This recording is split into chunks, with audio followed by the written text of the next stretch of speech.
à toutes et à tous. Aujourd'hui, on est parti pour l'épisode 5 de Parlons peu, parlons train. Cet épisode portera sur les CC 21000. Dans les années 1970, la SNCF cherche une solution ambitieuse. Faire circuler des trains rapides, sans interruption et sans changement d'aucune machine entre les différents réseaux électriques. Car oui, les alimentations différentes posaient problème. De cette idée va naître une série unique, rare et aujourd'hui presque oubliée, les CC 21000. À la fin des années 1960, le réseau ferroviaire français est électrifié selon deux systèmes. Le 1500 volts courant continu et le 25 000 volts courant alternatif. Pour les trains rapides reliant ces zones, cela pose un problème. Il faut changer de locomotive en cours de route.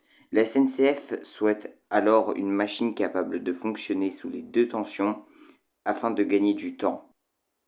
C'est dans ce contexte que sont construites au début des années 1970 4 locomotives, les CC 21001 à 21004. Leur objectif, tester une locomotive de grande puissance capable d'assurer des trains rapides sur l'ensemble du réseau électrifié français. Ces machines ont deux bogies à 3 essieux moteurs, une forte puissance et surtout un équipement électrique bicourant, assez technique pour l'époque.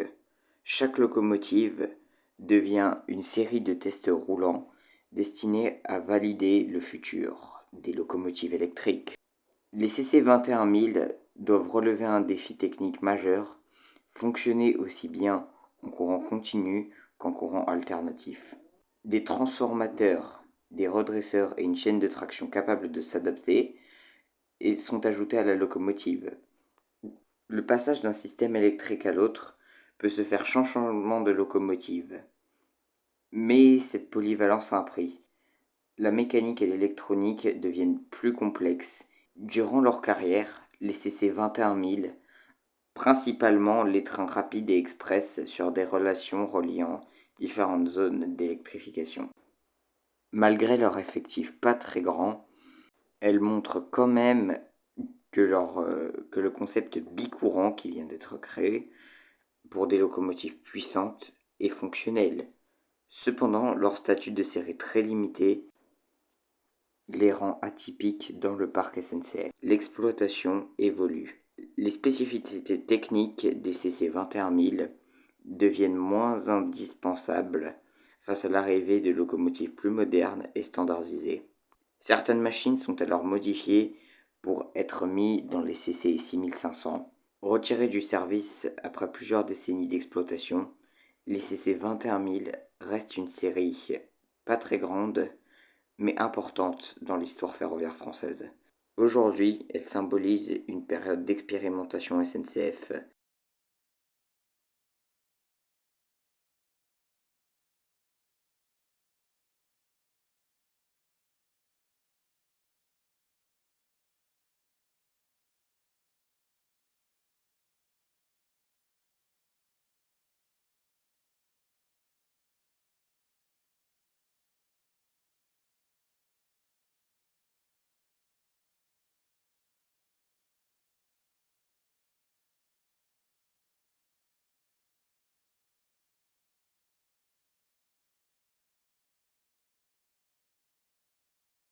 Produites à seulement 4 exemplaires, les CC 21000 n'ont jamais été nombreuses, mais leur rôle ont été très important.